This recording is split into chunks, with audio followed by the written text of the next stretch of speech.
For my 30th birthday, my family secretly flew to Miami without me. I found out about it on Facebook.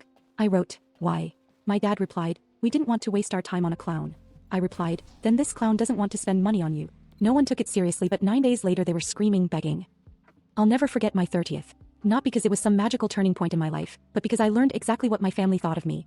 Loud and clear on Facebook with a post that still sits in my screenshots folder like a scar. It was a Saturday, bright and warm, and I woke up feeling strangely calm. Usually birthdays stressed me out, but this one felt different. I had everything planned down to the napkin colors. Soft blush, gold trim. The rooftop restaurant in downtown Atlanta had cleared the terrace for me. 100 guests confirmed. Cousins, college friends, 2 of my old agency reps, and both of my grandmothers who hadn't been in the same room in 5 years. That alone felt like a miracle. Except one group was completely silent. My immediate family. I'd invited them over a month ago. My mom said she'd see about it. My dad just sent a thumbs up and my sisters didn't respond at all. Ava and Alexis were always like that. Identical twins with matching attitudes. They shared a room until they were 23 and still dress alike like it's cute. They also both think modeling is a joke. Last Thanksgiving they asked if I ever planned to get a job that didn't involve selfies. I didn't even bother answering, so I figured they'd show up. They were family. We weren't close, but they'd never outright skipped something this big before. Then 2 nights before the party I saw it. My dad posted a blurry photo of the airport bar, holding up a margarita like he just won the lottery. The caption said, "Finally free. Miami, here we come." I refreshed, confused. Within minutes, more posts popped up. My sisters were tagging a beachside hotel. My mom uploaded a boomerang of palm trees with the song Good Life playing over it. All of them were grinning like they'd been released from prison. There was no mention of my birthday. Not even a lie or excuse. They just left. I didn't say anything at first. I sat there in my apartment staring at my phone thinking maybe it was a mistake. Maybe they were planning something or maybe it was unrelated. But the next morning I opened Facebook and saw the full post. A group selfie on the beach. Sunglasses, cocktails, matching white outfits. Caption read, "So grateful to spend time with people who make life worth living." I snapped. I commented under it, "Why?" The reply came faster than I thought it would. "We didn't want to waste our time on a clown." It was my dad. I read it twice, then again, and all the heat in my face drained into something cold. I didn't think. I just wrote back, "Then this clown doesn't want to spend money on you." They didn't respond again. No one did. I know for a fact they saw it because my aunt messaged me 5 minutes later saying, "Don't stir things up," and that I was ruining the vibe. Whatever. The thing is, the party still went on. And it was actually amazing. I cried when I walked in and saw how many people showed up. One of my cousins drove 6 hours from Nashville. My friend Jordan brought a surprise video montage with clips from people I'd worked with all over the country. Even my high school art teacher sent a little note with a bouquet saying she always knew I'd do something big. And both my grandmothers, they sat with me the whole night, took pictures, gave toasts. And before they left, they both said the same thing in their own way. They were proud. That stuck with me. My family never even called. At least not then. But 9 days later, they were calling. And messaging. And crying. Turns out my little clown message hit harder than they expected. Because I'd been quietly helping them for over a year. Monthly mortgage payments. Grocery cards. Utility bills. None of it flashy, just quiet support they never thanked me for. And when I stopped, they panicked. And that's when the begging started. It started slow. Just a voicemail from my mom, the kind where she says my name like she's about to scold me, then goes silent and hangs up. No apology. No explanation. Just a pause long enough to guilt someone who still cared. Which I didn't. Not anymore. Then came the text from Alexis. "You around?" Like nothing had happened. Like they hadn't just ditched my 30th birthday, gone to Miami behind my back, and called me a clown in front of the entire internet. I didn't answer. The next one was from Ava. A Venmo request. $10. Caption, "Lunch L." That one actually made me laugh out loud. They were still trying to act normal. As if I'd forgotten. As if I was that dumb. By the end of the night I had 5 missed calls from my mom, 2 from my dad, and a final message from him that said, "We need to talk. Urgently." I didn't respond. I knew exactly what it was about. I had stopped sending money. For the last year and 3 months, I'd been quietly covering part of their mortgage. $1,200 like clockwork every month. No thank you, no check-ins, no gratitude. They acted like it was expected.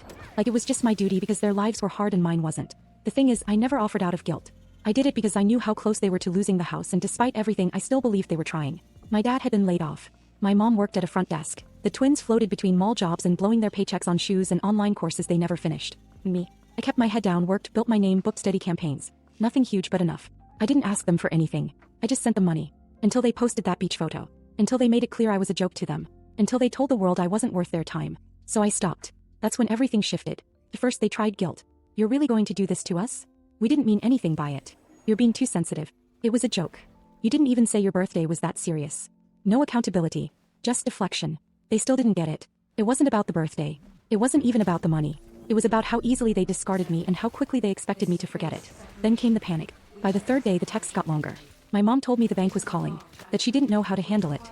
That she was so disappointed in how cold I was being. Then Ava sent me a message. "We all make mistakes, but this is next level petty."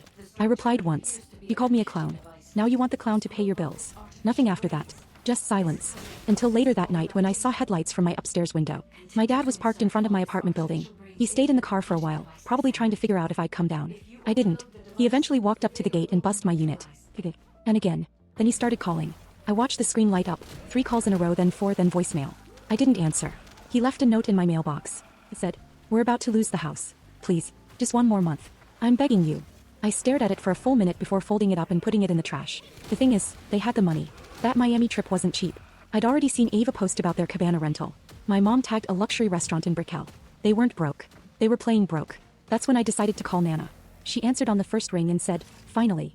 I told her everything. Every detail. She didn't sound surprised. In fact, she sounded like she'd been holding her tongue for months. And then she said something that flipped everything upside down. She said, "You do know your parents have been getting help from both of us, right?" That stopped me cold. "Both of us?" I asked. "Me and Grandma Jeannie. We've been covering things for years. Separately. Without telling each other until recently. We found out the hard way. Your parents, they've been lying to all of us." That's when everything started unraveling. After I hung up with Nana, I sat in silence. The only thing I could hear was the refrigerator humming. I didn't even realize I'd been holding my breath. My parents weren't just ungrateful. They weren't just disrespectful. They were liars. Full-blown, strategic manipulators who'd managed to fool everyone around them into thinking they were struggling saints while they used our money to play rich in Miami. Nana told me everything. She'd been quietly helping them for nearly 3 years. It started small, $200 here and there for emergencies, then grew to monthly transfers once my dad lost his job. He told her he couldn't sleep at night knowing the house might be taken away. She said he used to call her crying. Crying. I almost laughed when I heard that. That man has never cried over anything except when the Patriots lost the Super Bowl. But the kicker? Grandma Jeannie, my dad's own mother, had also been giving them money. For longer. And until a month ago, neither of them knew the other was doing it. They only figured it out by accident. Jeannie mentioned how she was proud of keeping the family afloat, and Nana asked what she meant. One conversation turned into a full unraveling. Between the two of them, they had paid nearly $40,000 into that house. And not once were they told about my help. I'd been giving $1,200 a month. Jeannie had been giving $700. Nana gave $500. That's nearly $2,400 a month. For over a year. And still, they pretended they were barely making it. My dad claimed he was applying to jobs every day, but Nana checked. He hadn't updated his resume since 2022. My mom said she was doing everything she could, but she was working part-time by choice. And as for Ava and Alexis, they were living rent-free and barely worked 20 hours a week between them. I asked Nana if she ever saw them struggle. She laughed. They had a new leather sectional. A 70-inch TV. Someone paid to get the backyard redone with new patio furniture and string lights. They hosted 2 barbecues this summer. And somehow still cried poor. Nana's voice dropped when she told me the last part. "Your mother told me once that you were unstable. That you weren't doing well. That you wouldn't want to be bothered with family problems." That hit me harder than I expected. They painted me as the failure. The irresponsible one. The clown. Meanwhile, I was paying their bills behind the scenes. And the twins, they weren't just distant. They were manipulated. Nana said they'd been told I cut off the family after I moved out. That I didn't want anything to do with them. That I thought I was better than everyone else. Which explained a lot. Why they ignored me, why they never came to my events, why they always had this cold wall between us. Turns out they were fed lies for years. When Nana and Jeannie put the pieces together, they were livid. Nana said Jeannie nearly threw her phone when she saw the birthday post from Miami. Neither of them said anything at the time because they didn't want to make it worse for me. But that silence was over. "We're done." That's what Nana said. "No more money. No more help. And if they ask why, we'll tell them." Loudly.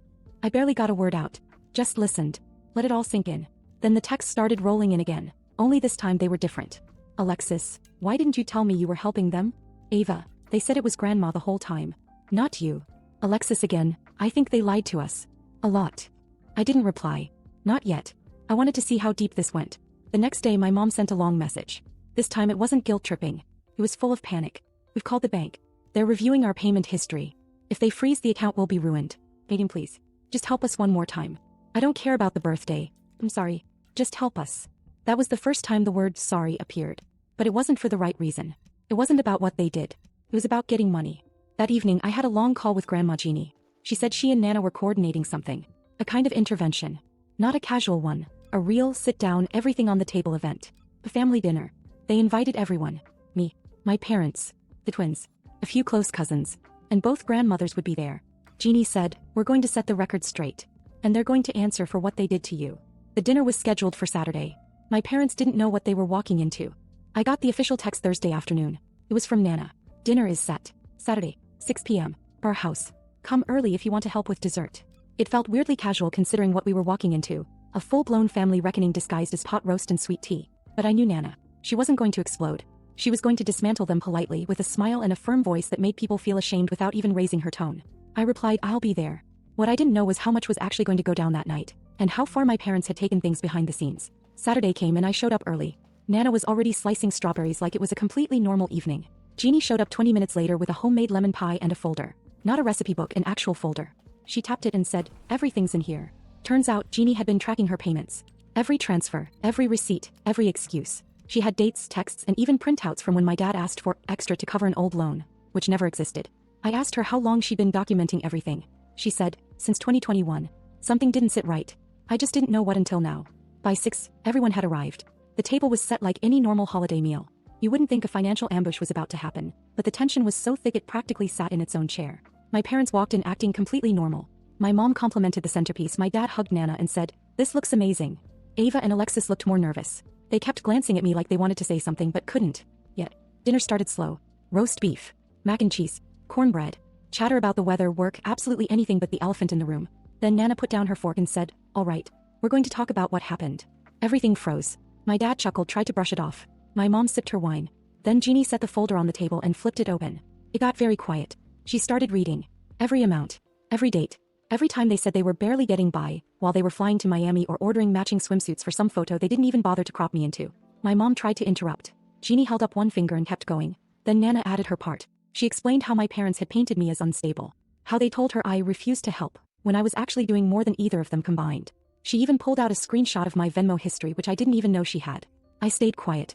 Just watched them shrink. Then Ava, unexpectedly, stood up. She said, I didn't know about any of this. My mom tried to hush her, but Ava kept going. They told us you didn't want us around, that you were ashamed of us, that you thought we were losers. Alexis chimed in. They told us you ghosted them, that you refused to come home for Christmas. But now I'm looking back and, you did call. You did text. They just never let us see it. I was stunned. I expected a fight. I expected denial. I didn't expect this. My sisters had been manipulated. Just like the grandmothers. Just like me. And the second they saw it, they turned. On the spot. The real kicker? Ava pulled out a printout of her own. An invoice. From a private spa my parents went to. Last month. She'd found it in a drawer when she went home to get a charger. You couldn't pay the mortgage, but you had a couple's massage with cucumber water and a champagne add-on? She asked deadpan. Silence. My mom looked like she wanted the floor to open up and swallow her. My dad just stared at his plate. Then Jeannie leaned in and dropped the hammer. Until you apologize to Nadine publicly, truthfully, and sincerely, you're cut off. From me. From Nana. From everything. And don't bother trying to lie again, we'll know. Nana nodded. And we're telling the rest of the family. No more covering for you. That's when my mom finally cracked. She stood up, tears in her eyes, not the manipulative ones, real ones this time, and said, we were ashamed. We didn't want people to know our daughter was more successful than us. It made us feel like we failed. We handled it badly. Horribly. I know that. My dad looked up, quietly added, we were wrong. Then my mom looked at me and said it. I'm sorry, Nadine. We were jealous. And cruel. And you didn't deserve that. The room went still. I didn't say anything for a while. Then I stood up, took my plate to the sink and said, thank you. I needed to hear that. What I didn't say, not yet, was that I wasn't ready to forgive them. But that was coming. So was the next dinner. The one that really mattered. You'd think that after the family dinner, the folder, the confrontation, the public apology in front of both grandmothers and their own daughters, my parents would finally get it. That they'd sit down, keep quiet, and start actually changing. They didn't. 3 days later, I got a message from a woman named Carly. I didn't know her. She found me through my portfolio website and sent a note through the contact form. At first, I thought it was business. It wasn't. She worked for a mid-sized agency in Orlando, and apparently she had interviewed my mom just a week earlier for an admin role. Nothing glamorous, front desk, appointment scheduling, that kind of thing. But in the middle of the interview, my mom brought me up. She talked about how her daughter was in the fashion world, and then, as Carly put it, kind of smirked and said you were more of a pretend model, and that you relied on family money to look like you were doing well. I sat there reading that message, my hands frozen above the keyboard. After everything, she was still lying. Still belittling me behind my back. Still doing what she always did, tearing me down in small rooms so she could feel tall. And the worst part was, she meant it. That wasn't some slip. That was who she was when no one was watching. I didn't reply to Carly. I didn't have to. She ended her message by saying, you seem nothing like what she described. Actually, you seem like someone she's afraid of becoming. I took a screenshot, sent it to Nana and Jeannie with no context. A minute later, Jeannie replied, get ready. You're not going to believe what we just found out. An hour later, Alexis called me sobbing. It took her a full minute to say anything. She said she'd been at the house to pick up some of her things and found a folder in the laundry room, hidden under a pile of old linens. Inside were pre-filled loan applications. My dad's name, my mom's name, and Jeannie's name, typed in. As a cosigner, they had applied for a second mortgage on the house, using Jeannie's name. Without asking her, the bank flagged the documents almost immediately. Apparently, something didn't line up. They sent a verification call to Jeannie. That was how she found out. She was shaking with rage. And Jeannie doesn't do rage. She's the type to discipline you with a disappointed look and a slice of lemon pie. But this time she snapped. She didn't go alone. He called Nana. Together they showed up at my parents' front door. Two elderly women in cardigans holding documents, speaking with the full force of every betrayal they had ever swallowed. Jeannie told them she was considering legal action. Nana told them they'd officially crossed into territory no one could defend. And they meant it. By the next day it was all out. The rest of the family heard, not through whispers but through direct phone calls from Nana and Jeannie. Every cousin, every aunt, every distant uncle who still sent Christmas cards. They were told the truth. About the lies, the money, the manipulation, the fake mortgage. Suddenly, my parents weren't just cut off financially, they were cut off socially. No more handouts. No more covering for them. No more sympathy. Even Ava had enough. She packed a bag and left. Moved in with a friend from college in Savannah. Told Alexis she didn't want to speak to either parent until they acknowledged who they really were. Her words. Alexis, meanwhile, started doing their grocery shopping. Not out of obligation, but because she didn't want to see them spiral into actual ruin. But she made it clear, no more blind loyalty. My parents were alone. And I hadn't even said a word to them since the dinner. Then one evening my phone buzzed. Nana. Next Sunday. Dinner. Just us. Me, Jeannie, the girls. Your parents are coming too. I didn't say anything right away. She continued. They asked for it. Said they want to apologize again. This time with nothing in their hands. No folder, no excuses. Just words. And they know you don't owe them anything. I asked her one thing. Did they mean it? She said, they're different. Not fixed. But different. I agreed to come. Not to make peace. Not yet. But to listen. Because something had shifted.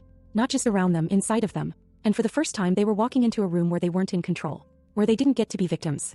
Where they'd finally have to face the one person they'd underestimated the most. I walked into Nana's house a few minutes late on purpose. I wanted to see if they'd squirm. The dining room was full but quiet. Jeannie was already pouring iced tea, Alexis was setting down bowls, Ava looked freshly sunburned, probably from Savannah, and my parents? They were both sitting at the table like guests at their own funeral. My mom looked up when I came in but didn't say anything. Good start. I sat down. Nana placed a plate in front of me like this was any normal Sunday, and maybe in her world it was. One where truth got served alongside roast beef and forgiveness had a waiting list. No one said much during the first few minutes. Just forks and glasses. No phones. No side conversations. The air felt heavy, not angry, just filled with all the words people were afraid to say. Then Jeannie folded her napkin and looked across the table. Go ahead. No drama. Just those two words. My mom nodded. She looked down, then up at me. Her eyes were already red, and not in the performative way. She looked like someone who'd finally been told the truth about herself and hadn't figured out how to live with it yet. I don't know how to start except by saying I'm sorry, she said. Really sorry. For everything. For Miami. For what we said. For lying to people about you. For making you feel like you were something to be ashamed of. She paused. No one interrupted. I think for a long time we just couldn't handle the fact that you turned out better than we did. My dad took over. No grand gestures. Just words. We weren't good to you. We mocked your career because we didn't understand it. We envied it.